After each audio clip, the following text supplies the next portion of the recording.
So my name is Nigel Chapman. I've Right. been involved in ISCAST for a few years.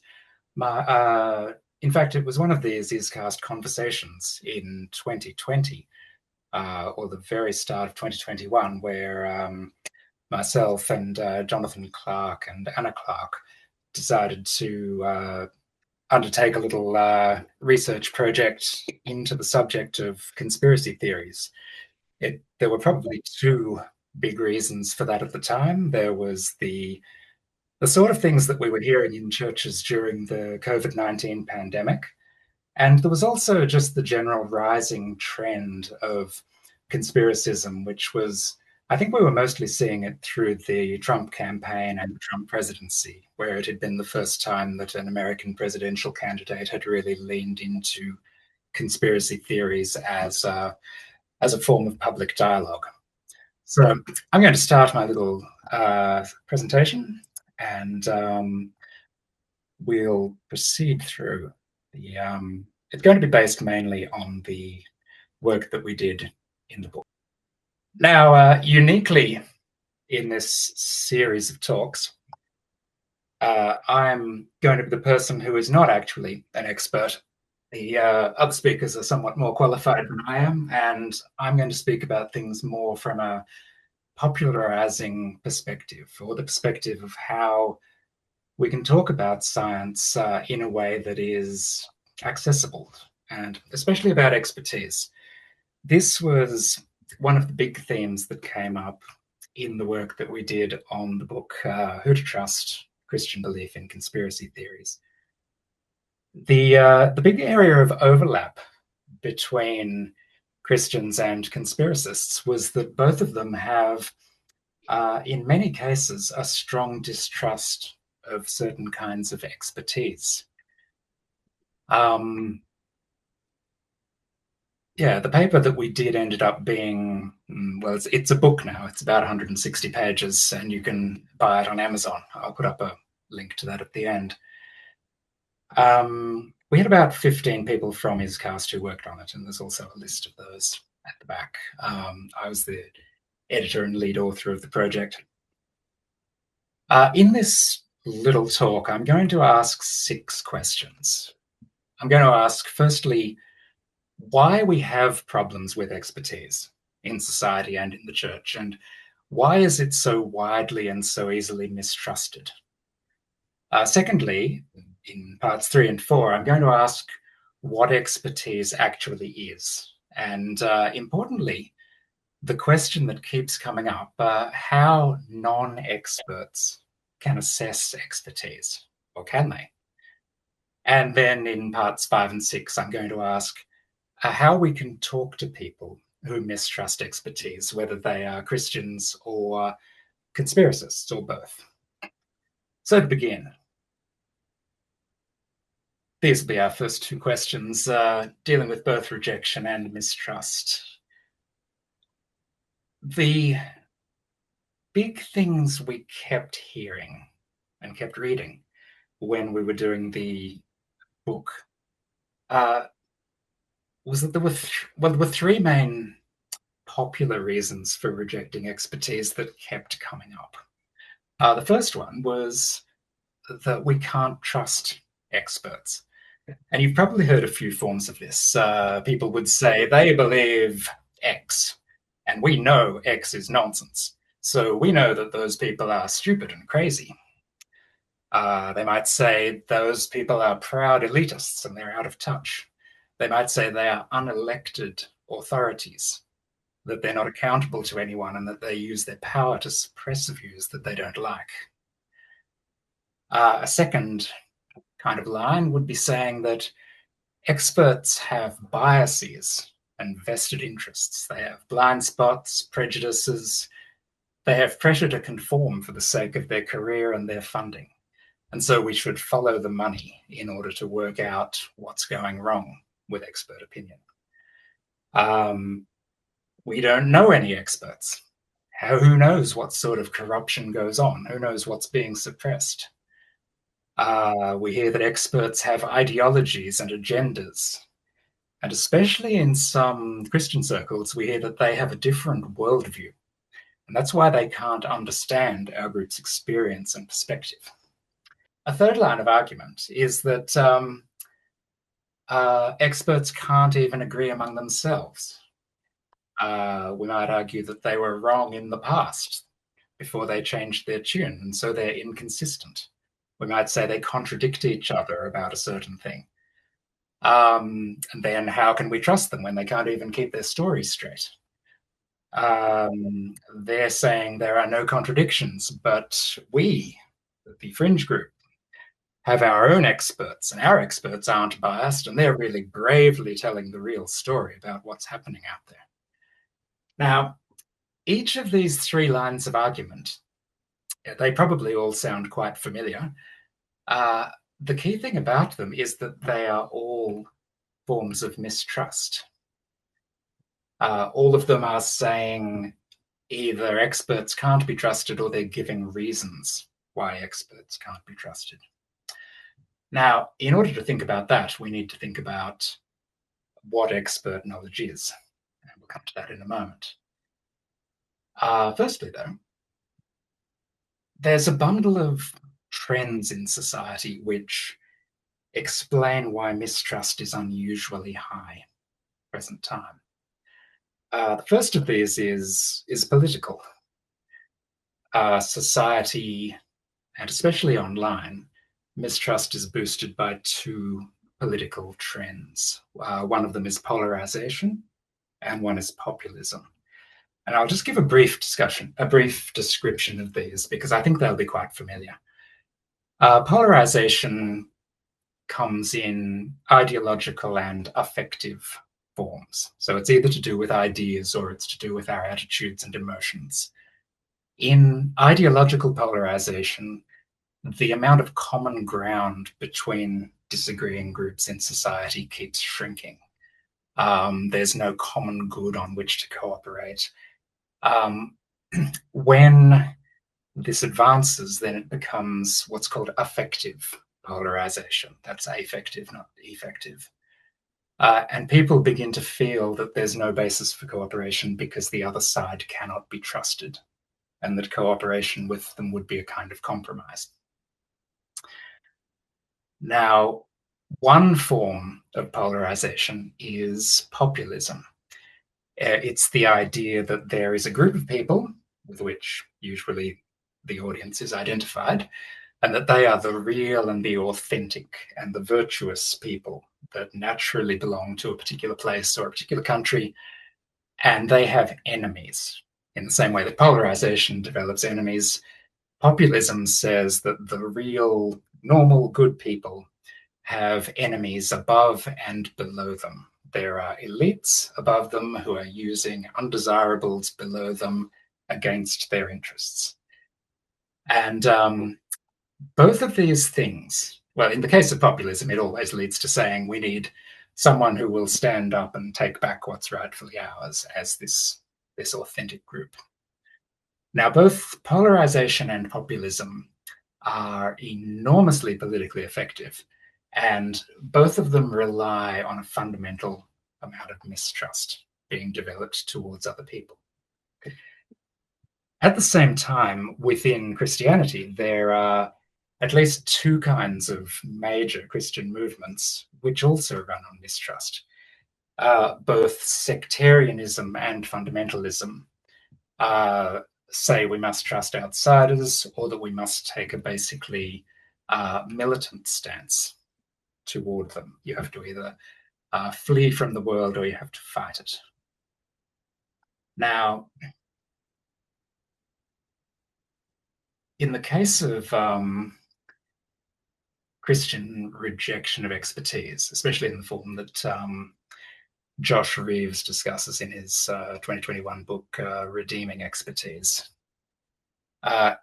he says that Christians rejecting expertise is not necessarily irrational, that rather it comes from having bad information as a result of having a low view of the institutions that provide expertise in society. So that's going to be either government, academia, or journalism. This is an interesting quote, and I think we'll probably come back to this in the questions at the end. Now, a lot of the dynamics of conspiracism can be explained by mistrust, and these frameworks within society and within Christianity tap into a lot of these. For example, mistrust explains, and I'm going to spend a little bit of time on this. Mistrust explains why conspiracy theorists feel insightful. An anti-vaxxer may not understand immunology to an introductory college level. They might not be able to answer the first set of tutorial questions in the first class. But what they do understand is that big pharmacology firms could take shortcuts with vaccines for the sake of profits. And that seems like prudence. It seems like common sense and insight. Mistrust explains why conspiracy theorists feel confident. They believe there's something wrong with the kind of information sources which contradict them, so they mistrust and avoid those. As a result, they hear mostly from people who hold the same views that they do. And that leads to overconfidence because they never see their ideas being tested or critiqued by people that they trust. Mistrust explains why the best predictor of conspiracy theories is already believing in other conspiracy theories. Actually, my slide is in the wrong order. Once mistrust has been learned, especially mistrust of anything mainstream, then it's easily redeployed. So conspiracy theories can be a gateway to other fringe ideas and vice versa. Mistrust explains why conspiracism appeals to groups who are in conflict. People who have a history of oppression, who are losing political and social power, and that's important for many Christians in the modern context, or who see themselves as persecuted. They all have mistrust pre-existing, and they can build upon it. People holding political power can try to control this by giving them real or imaginary enemies to worry about. This is why all over the world, majorities in society share conspiracy theories in order to marginalize minorities. And it's why minorities share them in order to undermine the majorities in return. Mistrust explains why political conspiracism has boomed in the past 20 years.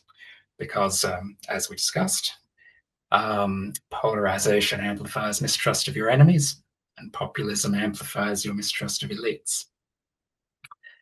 Mistrust explains why conspiracy theories are self-sealing, because any contrary idea can be attributed to already mistrusted sources or connected to already mistrusted ideas, and so automatically discounted as suspect. And mistrust explains why Christians have so much trouble finding simple moral answers to conspiracism, because mistrust is ethically ambiguous. It is good when it is justified, and it is bad when it is not. Whether it's justified might not be a simple question, since the answers might be complex, or the issues might be complex and obscure, and they might be difficult for amateurs to judge.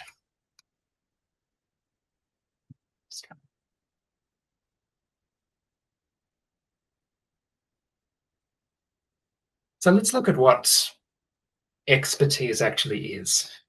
If we have these general problems of expertise being mistrusted, how do we explain to people what it is? And how do we help people to judge whether they should be able to trust it? This raises the question of, can non-experts reliably assess expertise? Because this is what comes up when, say, Christians mistrust science, or when conspiracists mistrust medicine. The question is, how can people who do not have the expertise judge it? can they, to use the common phrase, do their own research? Now, I want to try and explain expert knowledge at a non-expert level, at a way that we could put to anybody and have them agree with. Expert knowledge does not happen when you have a brilliant idea. It doesn't happen when the apple falls on your head, or you make a discovery in the lab, or you publish a paper, or you present it at a conference. Expert knowledge happens when the other experts rely on your idea. It's when they accept it and begin to build their own work upon it. That is to say, expert knowledge lives in networks of experts. If you think about it, this has to be the case for at least four main reasons. Firstly, there's just too much knowledge. It can't exist in any one person's head because there's far too much. I have some relatives who are eye surgeons. I am told that there are now 5 major specializations if you want to become an eye surgeon. It's probably been maybe the 1200s was the last time when there was any realistic chance that a single person could have had most of the important human knowledge in their mind. Especially today, there's just no way to have anything like the total that exists. The second reason why expert knowledge only lives in networks of experts is because the only people who can assess it are experts. We'll come back to this idea. The third reason is that it happens in public. Expert knowledge is a thing that is not done secretly. Anyone can read the journals, anyone can go and get the Oxford or Cambridge handbooks that sum up the current state of knowledge in hundreds and hundreds of different fields. Anyone can read popular science books. But fourthly, it's not just a public process, it's a critical process. Individuals have all sorts of weird ideas and are completely convinced about them. The test has to be whether their idea can persuade everybody else.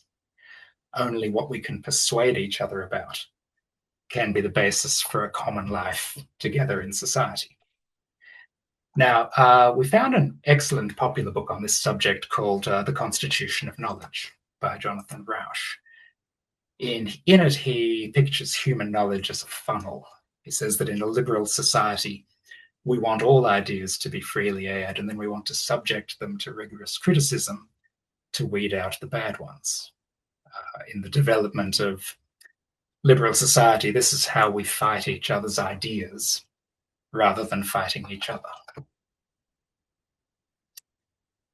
Now, the idea that knowledge lives in networks, there's a marvelous quote on this by Michael Poliani, just saying that scientific opinion is an opinion not held by any single human mind, but one which, split into thousands of fragments, is held by multitudes of individuals, each of whom endorses the other's opinion at second hand by relying on the consensual chains which link them to all others through a sequence of overlapping neighborhoods, that is, communities of knowledge.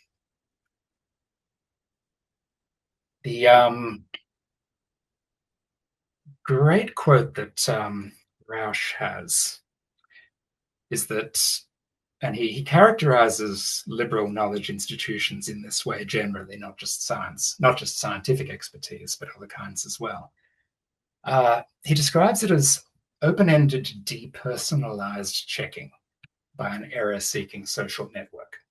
Now, this quote's probably something we're going to come back to in the questions as well. He says anyone can believe anything, but liberal science, open-ended, depersonalized checking by an error-seeking social network, is the only legitimate validator of knowledge, at least in the reality-based community. Other communities, of course, can do all kinds of other things, but they cannot make social decisions about objective reality.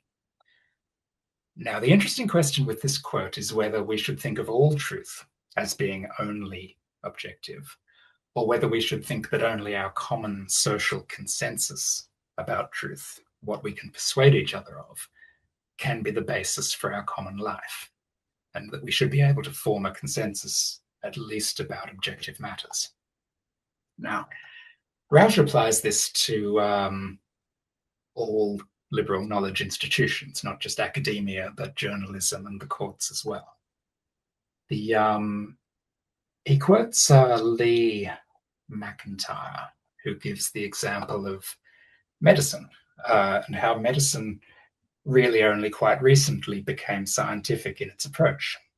He says in the late 1800s, practices and training were haphazard and unscientific. Practitioners based their work on hunches and anecdotes. The number of drugs which actually worked could be counted on the fingers of two hands. And yet a few decades into the 20th century, medicine was recognizably a science, and from that point onward, breakthroughs came at a dizzying pace. The thing which happened was that people started publishing their results and accepting criticism.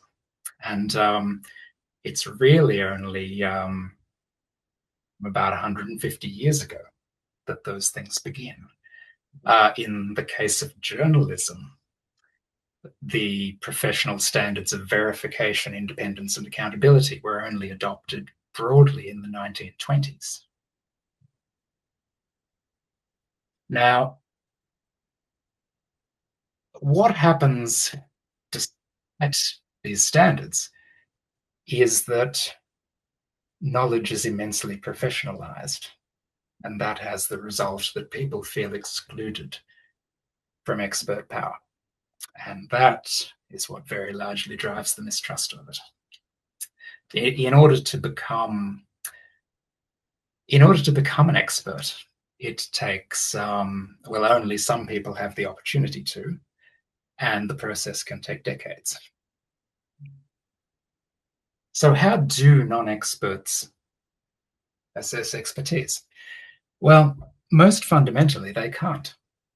You can't operate at an expert level without having the expert knowledge.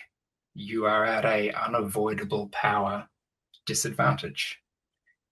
And that, I think, is what people complain about when they dismiss experts as being unelected authorities. However, because it isn't done in a corner, anyone can learn the outlines of scientific knowledge or any other kind of expertise. The question is, in public life, why don't they?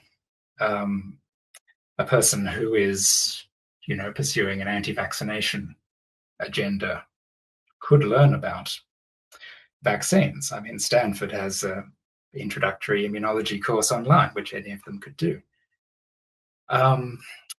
But they don't. And it's the question is, what do we do about it? Probably the best thing which non-experts can do is try to find experts who disagree talking face to face, because that way it will cut out the perceived lack of accountability. They won't be able to say just whatever they want to if they're having a debate or a discussion person.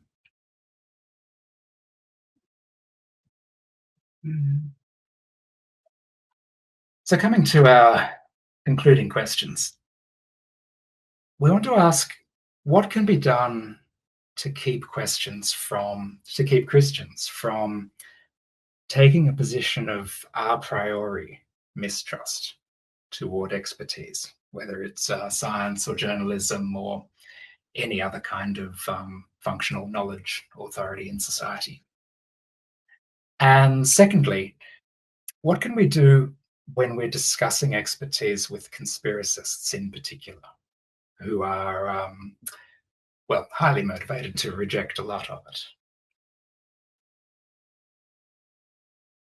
Now, the number one finding in conspiracy research, and it's, I think it transfers to the way people think about expertise, is that it is much easier to prevent people from taking on conspiratorial ideas than it is to try and address them afterwards. Once a attitude of deep and lasting mistrust has taken hold, it is very, very difficult to then displace it, because it will direct its mistrust to anything that could be used to correct it. Karen Douglas has some just an excellent summary of modern conspiracism research, which we quote in the book, and I'll just refer to her on that. Secondly, we can note that Christians tend to only mistrust expertise in a couple of areas. Reeves makes this point in Redeeming Expertise. He says that Christian skepticism is directed mostly at scientific findings that conflict with traditional biblical interpretations, so evolution, human origins especially, things that are politically controversial, like climate change, or things that raise ethical concerns about human persons. And he gives the example of genetic modifications for that. Now, because it's only in a few areas, we can tap into people's existing trust in most kinds of expertise and their awareness of receiving quite a lot of benefits from living in a society where they have access to medicine and the benefits of science and technology. A third issue is that in many cases, especially in sectarianism and fundamentalism, it's just the case that people find it easy to mistrust who and what they don't know. Most of us know a great many Christians who work in science. Thus, it's both easy to trust them as people and, by extension, the people they know in their networks. And we also know that if there's some difficult question about some scientific issue, we can ask people we know about it. And that means that there won't be as much anxiety or concern that develops. Additionally, we can think in terms of perspective taking. Both the wisdom literature in the Bible and also just the nature of the gospel requires Christians to become proficient at understanding contrary perspectives. I think, personally, I think it would be brilliant to organize public debates over the big issues that Christians disagree upon. Things like, should Christians be politically left or right?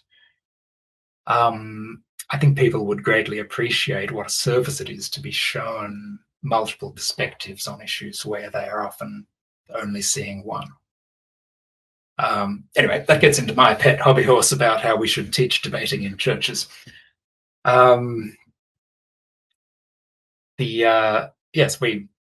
Without the practice of understanding other people's views, it is easy to get polarized, and the Christian gospel requires us to have the capacity to communicate across gulfs in understanding.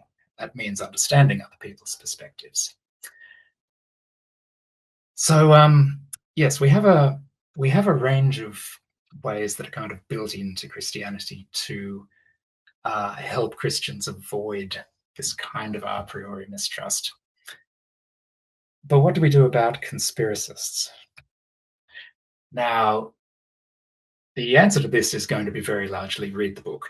But just to sum it up briefly, when we were looking at conspiracism generally, one of the there were some very good ideas that came out of a book by Peter Boghossian called How to Have Impossible Conversations. And part of it leads to asking, well, what do you want to achieve by talking in the first place? It's going to be the case that a certain number of people simply cannot have a conversation with you.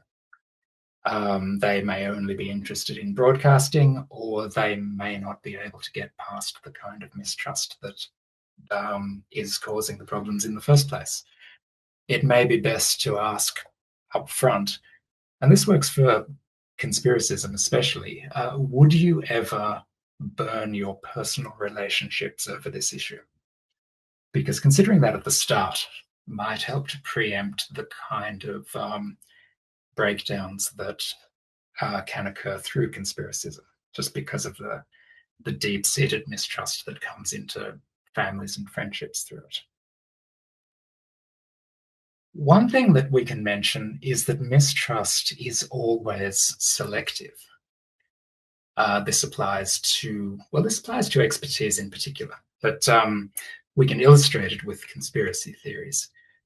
Mick West has a 2018 book on conspiracism where he suggests this kind of napkin exercise. When talking to someone who believes a bundle of conspiracy theories, or this will apply equally to someone who mistrusts a heap of expertise, they're going to have a basically unique pattern of confidence in the different ideas in that area. And if you just assume that they mistrust all expertise or believe all conspiracy theories, then you're going to be completely wrong, and it's going to cause problems in the discussion. So talking about the confidence that people have in different ideas leads naturally to talking about why they assign more or less confidence to different kinds of expertise or different conspiracy theories. And finally, we can speak about the standards and principles that we think should be applied to knowledge. For example, if we're thinking about journalism, they're saying you can't trust the mainstream media. Are they saying that the mainstream media should hold to journalistic standards? Should they pursue verification and independence and accountability? Presumably, that's going to be the basis of their criticism. So the question then arises, well, if you have alternative sources for your information, are they following those standards? This would apply equally to different people who are putting forward scientific or other kinds of views. Whether they are mainstream or fringe is not the issue. The issue is whether they actually follow the standards and the principles that we have for testing and confirming knowledge. So this brings us to our questions. The answers to some of the questions are just going to be read the book, because there's a lot in the book. And I should mention before I hand it back over to Daniel that the book is available on Amazon and also on the ISCAST website. The QR code on the screen will take you to the Amazon page, where you can doubtless buy copies for your church library and rate and review it as well. In any case, I will wrap up there and hand it back over. Lovely. Thank you very much, Nigel. I have lots of questions, but I'm not going to hog the question time. If you have a question, probably the best thing to do is, if you can, pop it in the chat and I'll try and work through, and we may have some questions that have a similar theme. If you can't put the questions in the chat for some reason, but you can just use the little hand raise icon on your screen, then I'll keep an eye out for that as well and see if we can get to you. While everyone's busy typing their questions, and there's a lot of heads down suggesting that they have many, Nigel, I have a question for you to kick things off. You talked about, and I think you were quoting, I think it was Reeves, I'm misnoting it down, but you described expert knowledge as open-ended, depersonalized checking by an error-seeking social network. Now, that to me sounds a little bit like social media, in that social media is both open-ended and it's a social network. And I wonder what your thoughts are. Do you think this is why so much more now people often mistake information on social media as expert knowledge, despite the fact that social media, while it might be good at the social and the open-ended bit, is really bad at depersonalized error checking? Do you have any comments on that? Well, basically, yes. I think that's exactly the problem. There is there's a lot of reward in public life, in different kinds of media as well as social media, to just build your echo chamber and keep pushing your message in your echo chamber, and to actively, well, if not actively discourage, then to penalize asking difficult questions about it.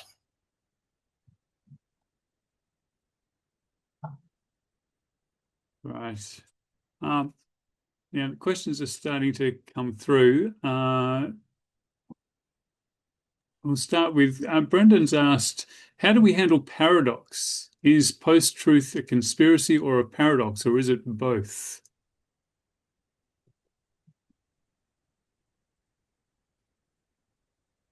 An interesting question. There's a Dutch researcher called Jaron Harenbaum who has two.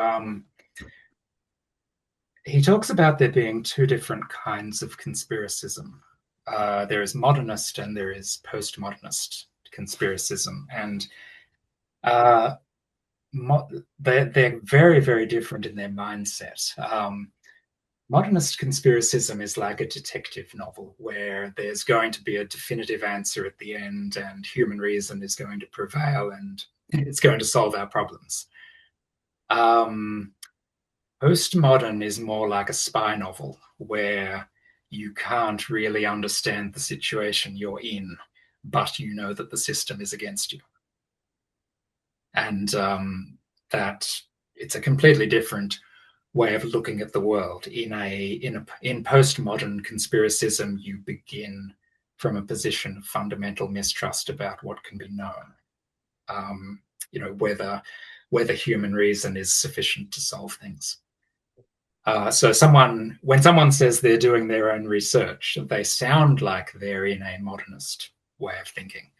But if they're really just looking for ways to confirm a prior skepticism or an a priori mistrust, then they're actually in the postmodern kind of framework where they're not believing that there is a solution that can be delivered by human reason.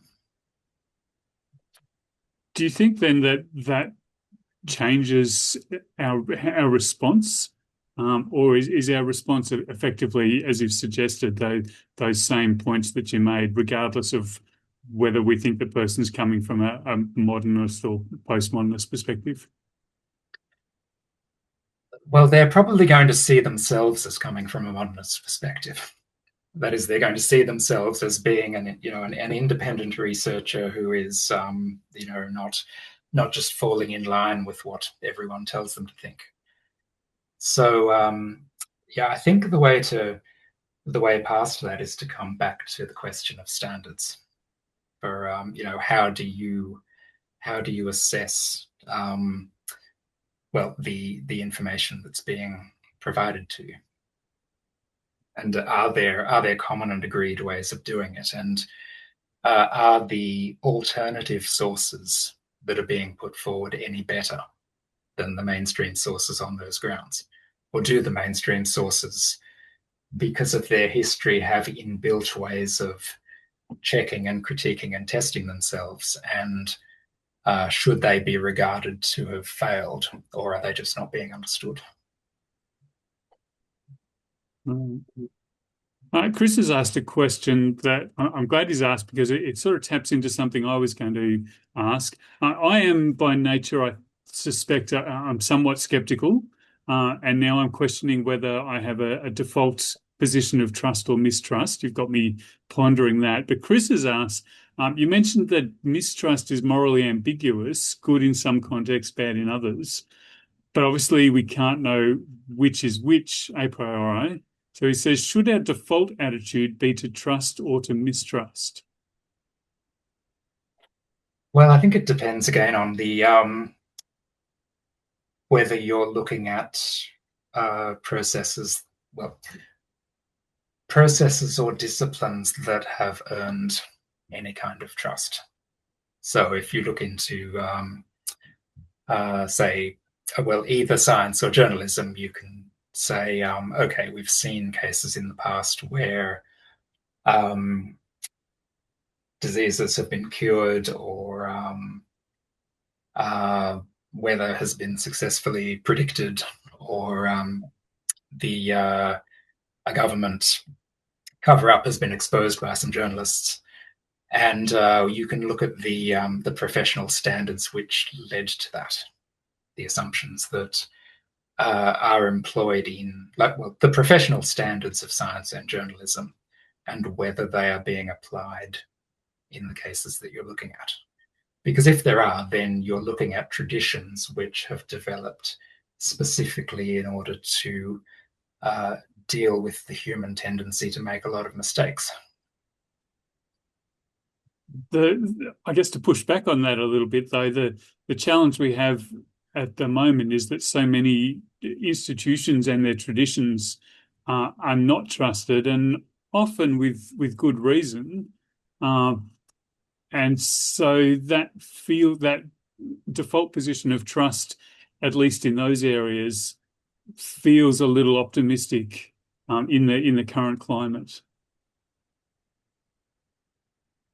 To my mind, it comes back to the reasons that are being put forward for the mistrust. Because they're obviously, all institutions are fallible and have to be actively maintained if they're not going to degrade in different ways.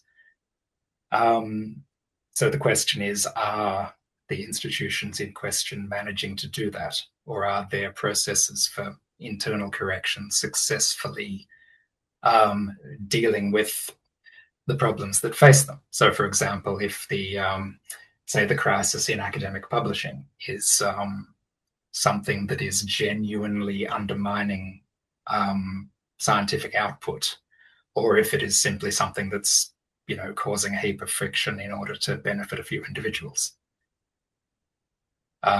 is there a reasonable basis for mistrusting the whole system due to that? Or say anyone who has a commercial interest in a particular scientific finding, whether it's the tobacco industry from the 60s, or whether it's fossil fuel industry today, are they, when they put up a small number of contrarians and then they are amplified in the media, does that undermine the scientific consensus itself for all scientific processes, or does it simply build popular mistrust? So it's essentially the institutions and traditions that have formed, exactly as you said, to accommodate the potential flaws and errors, can still be trusted, but it might need to be some re-education, for want of a better word, on how to understand those. I think a certain amount of what's needed is in the Christian context, those of us who do have good understanding need to view it in sort of as gifts or talents are considered in the New Testament, and see that as something that we can contribute to others. That is, the more people who know, the more Christians who have reasonable knowledge and do the work of helping to make it understood, they can. It's a way of working on. It's not just a way of working on, the kind of communication that we need for the gospel. It's also a way of pursuing the virtue of concord, or harmonious relationships within the church. Yeah, interesting. We might come back to that church theme. Just noting that Kathleen's asked, and this is on one of those particular ways that we ensure that we look for errors. Would you like to comment on the role of rigorous experimentation in developing expertise?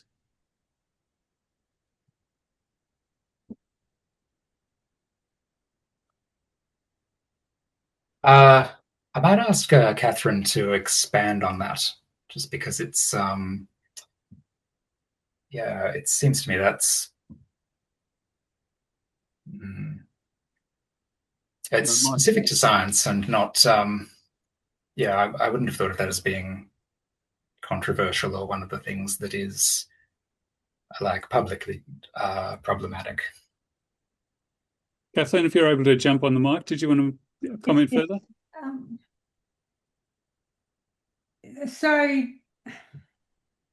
I'm not meaning that it didn't come from a place of thinking that it was controversial, but I just was hoping that you would put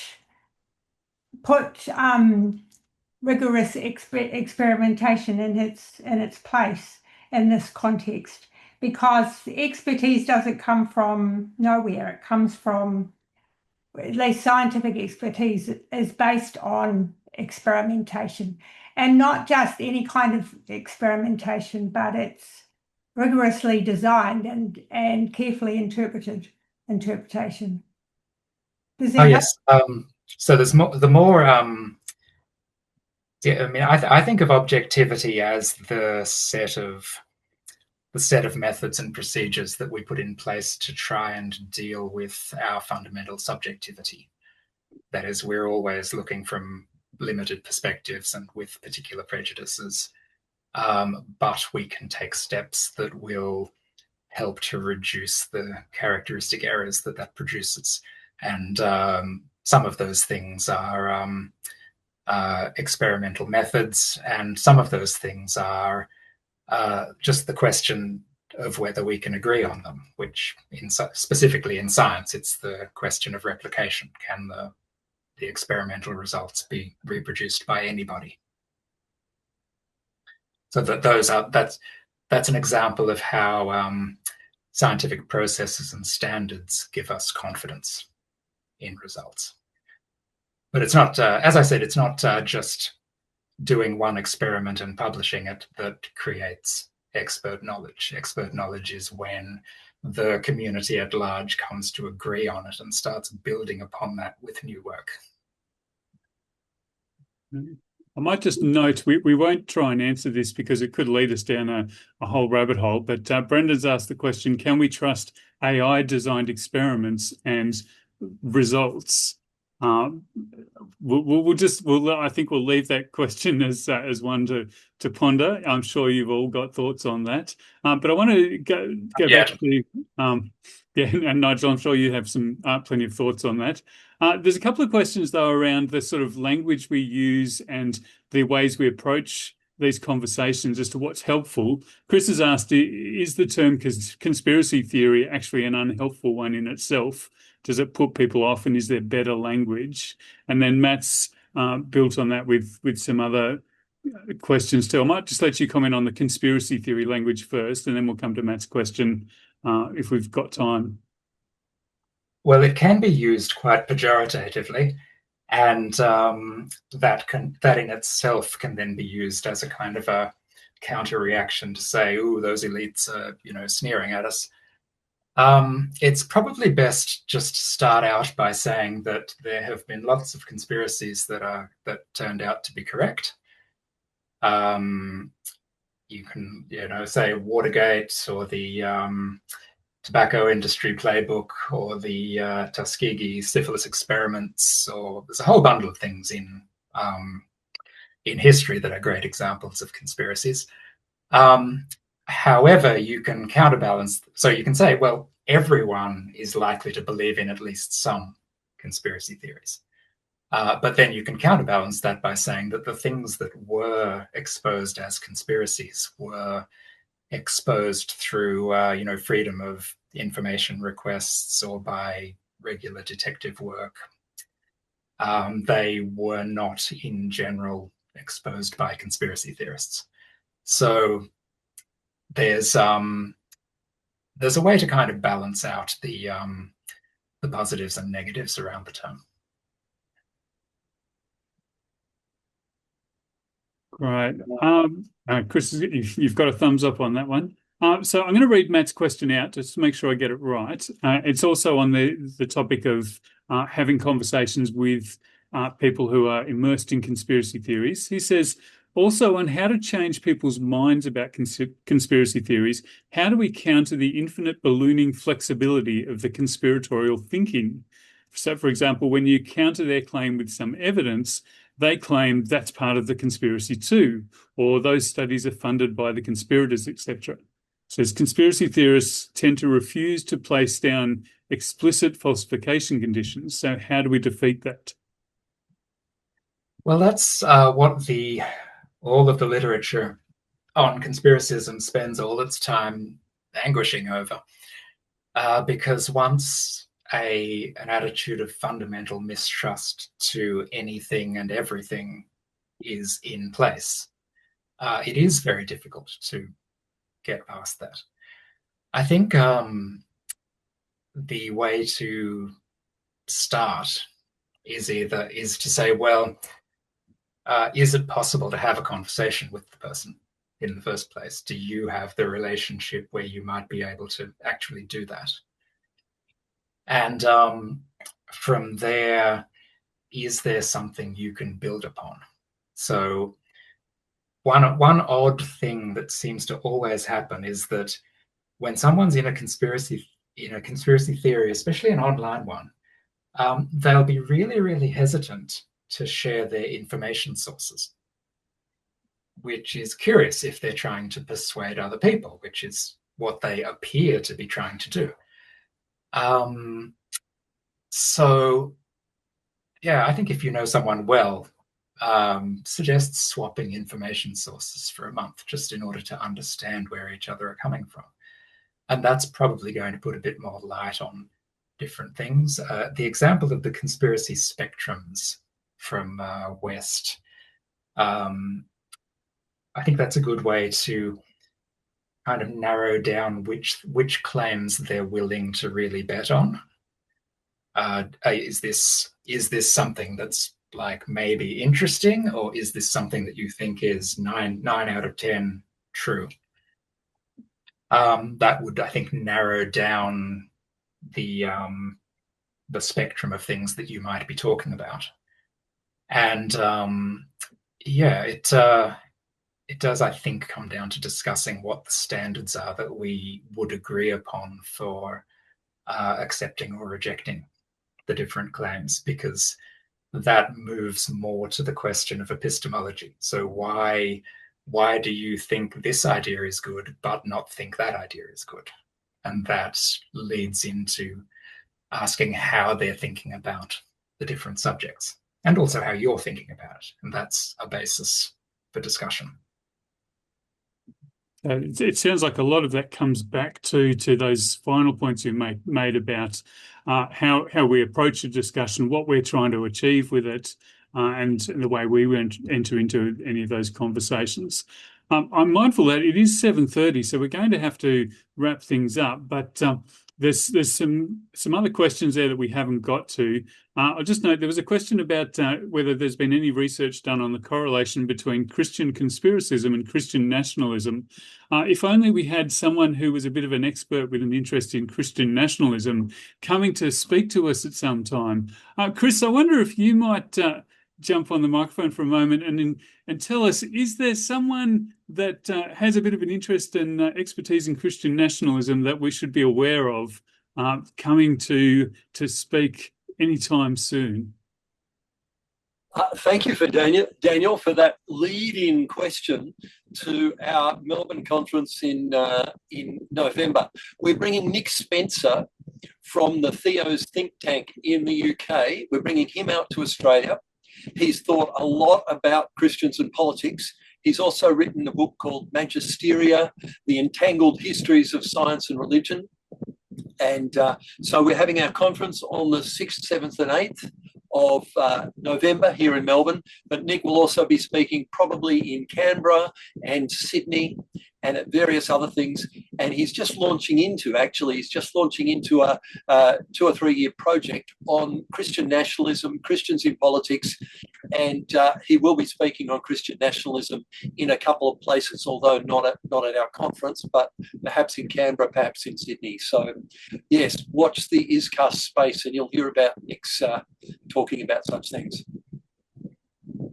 Right. Thanks, Chris. And thank you, everyone, for joining in today. Apologies to those whose questions we didn't get to.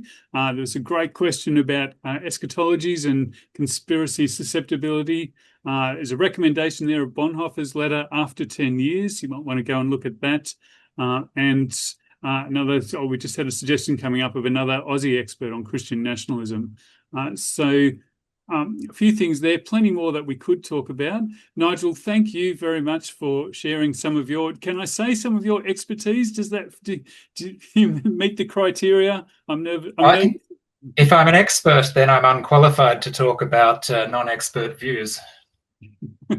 I'm not sure where that leaves us then, but it's been very enlightening and very helpful, certainly. I'm sure everyone's enjoyed it. A great way to kick off our 3-part series. So another 2 evenings to come, and we're looking forward to next week.